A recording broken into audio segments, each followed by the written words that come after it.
ഹിസ്ബുള്ളയ്ക്ക് പിന്തുണ പ്രഖ്യാപിച്ചതിന് പിന്നാലെ ഇസ്രയേലിൽ ആക്രമണത്തിന് തുടക്കമിട്ട് ഇറാഖി സായുധ സംഘം രംഗത്തെത്തുകയാണ്.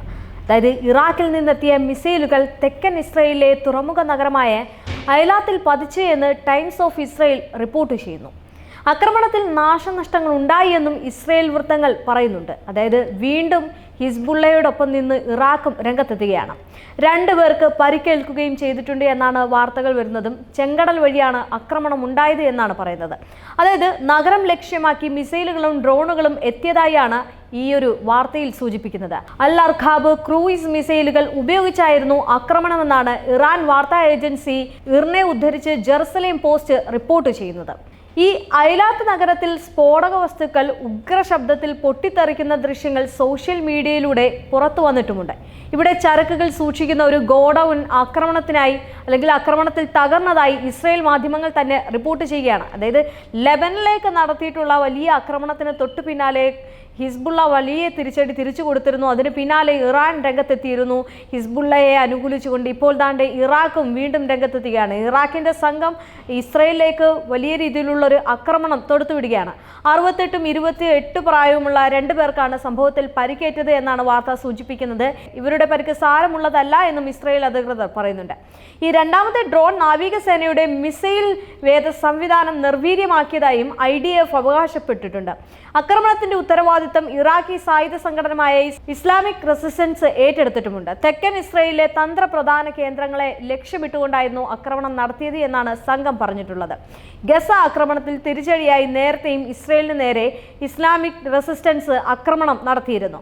ഇതിന് തൊട്ടു പിന്നാലെയാണ് ഇപ്പോൾ ലെബനനിലും ഇസ്രയേൽ വലിയ രീതിയിലുള്ള ആക്രമണം നടത്തിയിരുന്നത്. അതിനെതിരെ നേരത്തെ പറഞ്ഞതുപോലെ തന്നെ ഇറാനും രംഗത്തെത്തി, ഇപ്പോൾ ഇറാഖും രംഗത്തെത്തിയിരിക്കുകയാണ്. ഇറാഖ് വലിയ രീതിയിലുള്ളൊരു പ്രത്യാക്രമണമാണ് ഇസ്രയേലെ കഴിച്ചുവിടുന്നത്.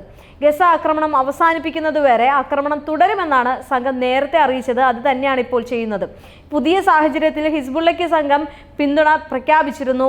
ഈ ഇസ്രയേൽ പ്രധാനമന്ത്രി ബെഞ്ചമിൻ നെതന്യാഹുവിനെതിരെ പ്രതിഷേധവുമായിട്ട് മാൻഹട്ടനിൽ ആയിരങ്ങൾ തെരുവിലിറങ്ങി പ്രതിഷേധിക്കുന്ന ഒരു സാഹചര്യം കൂടി ഉണ്ടാകുകയാണ്. അതായത് ഗസയിലും ലെബനനിലും ഇസ്രയേൽ നടത്തുന്ന ആക്രമണങ്ങളിൽ പ്രതിഷേധിച്ചാണ് ഈ സമരക്കാർ മിഡ് ടൗൺ മാൻഹട്ടനിലെ ഒരു തെരുവിൽ ഒത്തുകൂടിയത്, അല്ലെങ്കിൽ പ്രതിഷേധം നടത്തുന്നത്.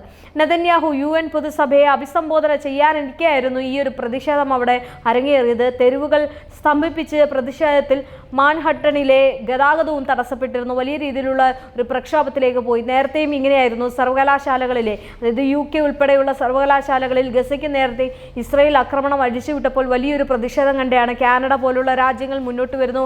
അവിടെയും സർവകലാശാലകളിൽ സമരം നടത്തുന്നു. ഇപ്പോൾ ദാണ്ട് ഇറാഖിലും വലിയ രീതിയിലുള്ള ഒരു പ്രത്യാക്രമണം നടന്നിരിക്കുന്നു. അതിനിടെയാണ് മാൻഹട്ടനിൽ വലിയൊരു പ്രതിഷേധം ഇസ്രയേലിനെതിരെ നടക്കുന്നത്. ഇതിനിടെ പോലീസും പ്രതിഷേധക്കാരും തമ്മിൽ ഒരു സംഘർഷം ഉണ്ടായതായിട്ടും വാർത്തയുണ്ട്. തുടർന്ന് ഏകദേശം 1 ഡസനോളം പ്രതിഷേധക്കാരെ അറസ്റ്റ് ചെയ്ത് പോലീസ് നീക്കം ചെയ്തിട്ടുണ്ട്. ഈ ഫലസ്തീൻ അനുകൂല സംഘടനകളായ within of life time, Jewish voice for people എന്നീ സംഘടനകളുടെ നേതൃത്വത്തിലായിരുന്നു പ്രതിഷേധം ഘടിപ്പിച്ചിരുന്നത്. അതായത് ഗസയെ ആക്രമിക്കുന്നത് കണ്ടിട്ടാണ് അവർ ഈ ഒരു പ്രതിഷേധം ശക്തമാക്കിയിരിക്കുന്നത്. സമാധാനപരമായി നീണ്ടുകൊണ്ടിരുന്ന പ്രതിഷേധത്തിനിടെ ഒരു കൂട്ടം സമരക്കാർ ഗ്രാൻഡ് സെൻട്രൽ ടെർമിനലിൽ നിന്ന് മുകളിലേക്ക് നീങ്ങിയതിനെ തുടർന്നാണ് സംഘർഷത്തിൽ കലാശിച്ചത്. അതായത് വലിയ രീതിയിലുള്ളൊരു സംഘർഷം അവിടെ ഉടലെടുക്കുകയാണ്. ഈ സമരം ചെയ്യാനെത്തിയവര് വലിയ രീതിയിലുള്ള നീക്കങ്ങളിലേക്ക് പോയതുകൊണ്ടാണ് ഈ ഒരു പ്രശ്നത്തിലേക്ക് കലാശിച്ചതെന്നാണ് അവിടുത്തെ പോലീസ് പറയുന്നത്. മെട്രോപൊളിറ്റൻ മ്യൂസിയം ഓഫ് ആർട്ടിന് പുറത്ത് സൈക്കിളിലെത്തിയ അല്ലെങ്കിൽ പോലീസ് ഉദ്യോഗസ്ഥർ നടപ്പാതയിൽ ജനക്കൂട്ടത്തെ വളഞ്ഞതായിട്ടും റിപ്പോർട്ടുകളുണ്ട്. മാർച്ച് പാർക്ക് അവന്യൂയിലേക്ക് നീങ്ങിയപ്പോൾ അവിടെ നിന്നും ഒഴിഞ്ഞു പോകാൻ ആവശ്യപ്പെട്ടിട്ടെങ്കിലും ഈ പ്രതിഷേധക്കാർ വഴങ്ങിയില്ല. കാരണം അവിടെയും വലിയ രീതിയിലുള്ള ഒരു പ്രതിഷേധം രാജ്യവ്യാപകമായിട്ട് നടത്തിക്കൊണ്ടിരിക്കുകയാണ്. പിന്നീടാണ് അറസ്റ്റ് ചെയ്യാനുള്ള ഒരു തീരുമാനത്തിലേക്ക് എത്തിയത്. മ്യൂസിയത്തിൽ നിന്ന് നഗരമധ്യത്തിലേക്ക് നീങ്ങുന്ന സംഘം ഒരു ലോസ് റീജൻസ് ഹോട്ടലിന് സമീപം പോലീസ് ഉദ്യോഗസ്ഥരുമായിട്ട് വീണ്ടും ഏറ്റുമുട്ടി. വലിയ രീതിയിലുള്ള ഒരു പ്രതിഷേധം അവിടെ നടന്നു. ഹോട്ടലിൽ നെതന്യാഹു ഉണ്ടെന്ന പ്രതീക്ഷയിലായിരുന്നു സമരക്കാർ അവിടെ എത്തിയിരുന്നത്. കാരണം നെതന്യാഹു അവിടെ എത്തുന്ന ഒരു ദിവസം നോക്കി അല്ലെങ്കിൽ അദ്ദേഹത്തിനെതിരെ ഒരു വലിയ പ്രതിഷേധം അവിടെ അഴിച്ചുവിടുകയാണ്. ഇതിൽ തന്നെ 25 പേരെ പോലീസ് നേരത്തെ അറസ്റ്റ് ചെയ്തിരുന്നു. ഉച്ചകഴിഞ്ഞ് ആയിരക്കണക്കിന് പ്രതിഷേധക്കാരാണ് ബ്രയന്റ് പാർക്കിലെ ന്യൂയോർക്ക് പബ്ലിക് ലൈബ്രറിയുടെ മുന്നിൽ തടിച്ചുകൂടി പ്രതിഷേധം നടത്തിയിരുന്നത്. ഗ്രീൻ പാർട്ടി പ്രസിഡന്റ് സ്ഥാനാർത്ഥി ജിൽ സ്റ്റെൽ ഉൾപ്പെടെ നിരവധി പ്രമുഖർ ജനക്കൂട്ടത്തെ അഭിസംബോധന ചെയ്യുകയായിരുന്നു. ഈ സമയത്താണ് പ്രതിഷേധം നടക്കുന്നത്. ഒക്ടോബർ 7 ആക്രമണത്തിന് ശേഷം ന്യൂയോർക്ക് നഗരത്തിൽ നിരവധി പ്രതിഷേധങ്ങൾ ഇതിനോടകം തന്നെ ഇതിനുവേണ്ടി നടന്നിരുന്നു. എന്നാൽ നഗരത്തിലെ ഫലസ്തീൻ അനുകൂല പ്രകടനങ്ങളുടെ എണ്ണവും വർദ്ധിച്ചിട്ടുണ്ട്. അതായത് വിദ്യാർത്ഥികളും രംഗത്തിറങ്ങുകയും ഇസ്രയേലുമായി ബന്ധപ്പെട്ടവയിൽ നിന്ന് മാറി നിൽക്കാൻ അവരുടെ ഭരണകൂടത്തോട് ആവശ്യപ്പെടുകയും ചെയ്യുന്ന ഒരു സാഹചര്യമാണ് ഉണ്ടാകുന്നത്.